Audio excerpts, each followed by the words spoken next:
Almost everyone's first question concerning the economy is whether or not we're heading towards a recession. The second question is how you can get ready for a recession. When the first reports of a new coronavirus began to emerge from Wuhan, China in late 2019, few could have predicted that a pandemic would cripple the global economy within months. Now, what exactly is a recession? Some folks tighten their teeth and hurry to the bank just hearing that word. With the global effect of the coronavirus, you've definitely heard warnings to prepare for a downturn. A recession is defined as a 6-month period in which the economy as a whole is in decline. Recession is the exact opposite of an expansion, which is characterized by an increase in production and employment. Well, when will the next economic recession appear? It's famously hard to predict the exact timing of the next global economic recession. Also, no one knows how devastating a downturn will be when a recession finally hits. Currently, the global economy bears some serious dangers in the coming years, from a new COVID type to catastrophic inflation. Following the chaos of the previous 2 years, economists predict that the year 2022 will be steadier. When the first signs of a new coronavirus began to emerge from Wuhan, China in late 2019, few could have predicted that a pandemic would cripple the global economy within months. We understand how frightening it might be to hear about a looming recession. And with the coronavirus wreaking havoc on the economy, a recession feels more real than ever. So, what are the most significant threats for the future years? Number 1, inflation has skyrocketed. One of the main surprises of 2021 has been the sudden spike in pricing pressures. A dramatic jump in prices driven by a blend of soaring energy bills, staff bottlenecks, and supply barriers grabbed by the Bank of England, the U.S. Federal Reserve, and the European Central Bank Softguard. The Bank of England anticipates yearly increases in the cost of living to exceed 5% before beginning to decline. However, if inflation turns to be more powerful than expected, central banks would be forced to make difficult decisions. Saxo Bank released its 10 outrageous forecasts of unusual but underappreciated scenarios for 2022 just before Christmas. And one of them was a wage price cascade in the United States, boosting rising prices in the world's largest economy beyond 15%. Even a much smaller increase would prompt the Fed to tighten its monetary policies forcefully. So the clock is ticking on whether or not the United States will experience another recession. Number 2, China has struck a snag and has become a thorn in the side. There seems to be chatter for years that the world's second largest economy is due to experience a major economic slump, but this has not occurred. However, past issues are now combining with present concerns, potentially creating a perfect hurricane. Beijing's tactics to handle the breakdown of Evergrande Group, the second largest property developer in China, and prevent its troubles from spreading throughout the economy are an example of prior problems. Evergrande, like many other enterprises in the industry, grew as Beijing relaxed policies but ran into problems when the government made moves to cool the economy. China has chosen a risk-free response to COVID-19 and has been at the heart of the world's economy's supply-side issues. As the economy has cooled, the nationalist speech from Xi Jinping has been cranked up, especially towards Taiwan. In 2022, economics and geopolitics may clash. Number 3, a meltdown in developing markets. There is a broader fundamental concern.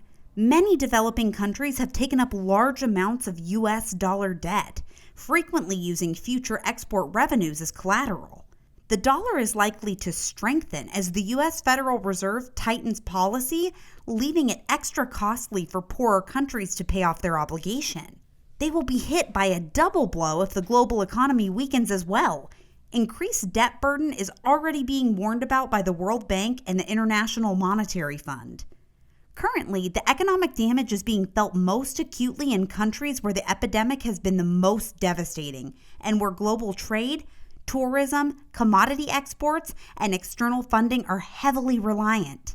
While the severity of the disruption will differ by region, all emerging economies have weaknesses that are exacerbated by external shocks.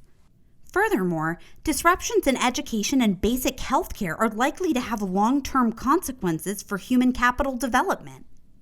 Number 4, so what do the numbers reveal today?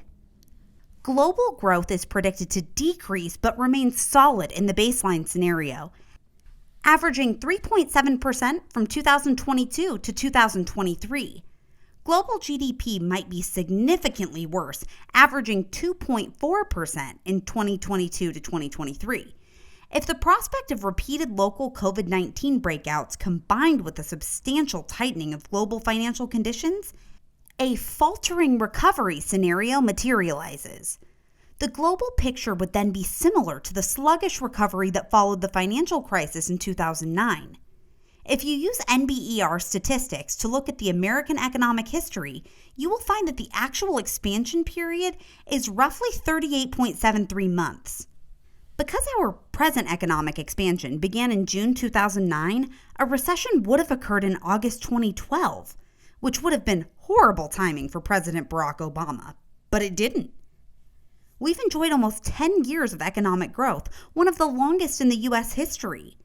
It seems that was the calm before the storm. Sadly, some negative economic news is long overdue, but when is it likely to occur?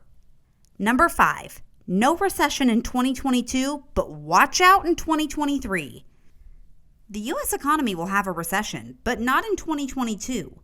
More economic crisis will come as a result of the Federal Reserve policy, which many enterprises are unready for.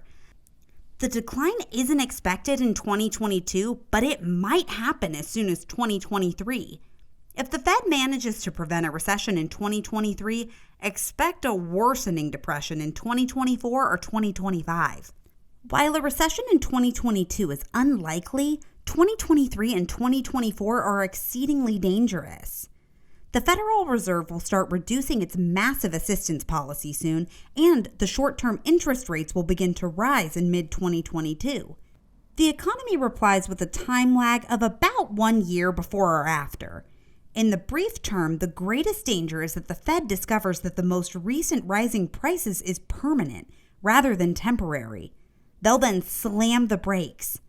The Fed may opt to stomp harder on the brakes due to the time lag, creating a recession. The bright news is that a recession can somehow be avoided. It is technically doable. The Fed would have to compress, or in other words, decrease liquidity at just the correct timing and size, and then return to neutral at precisely the right time. Don't get too excited. It's possible, but the chances are quite tiny. The Fed's employees are intelligent and knowledgeable, but the work is too complex for them.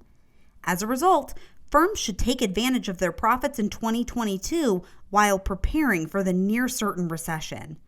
Number 6, how to plan for a coronavirus-induced recession. Yeah, usually being prepared is an awesome idea, but we're here to show you how to be prepared without feeling rushed. So, unwind. You don't have to establish a bunker, bury all your money under the mattress, or put a tinfoil hat on your head. What's the bottom line? Don't be alarmed. Here's how to make sure you're ready for a recession, whether or not one is on the way. But it's critical to not succumb to the fear that exists. Instead, concentrate your efforts on ensuring that your own personal financial situation is in good shape. You must have your personal home in order and be prepared to endure a recession. That will be far more important than what happens on Wall Street or in the White House. So, recession or no recession, our tried and true strategy is the same. Stick to a budget. Pay off debt, set aside money for emergencies, invest, and live and contribute like no one else. Number 7, let's organize your own personal economy now. Remember that a recession is defined as a 6-month period in which the economy as a whole is in decline. And that hasn't occurred at this stage in the game. What is happening, however, is your life. Your daily financial actions have a greater influence on you than anything an economic expert could estimate. What has been your household's experience during the last 6 months? Consider that for a moment. Have you experienced a financial downturn of your own?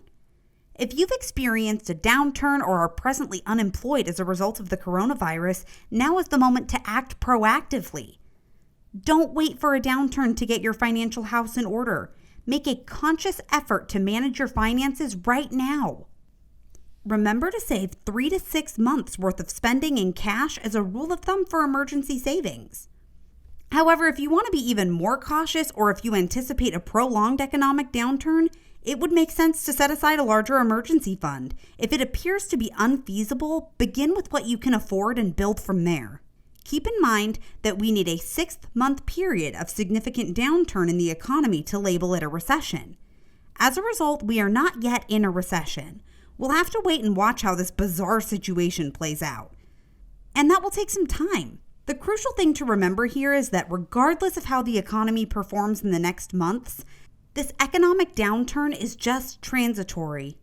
With that in mind, now is a good time to start preparing as though a recession is on the way.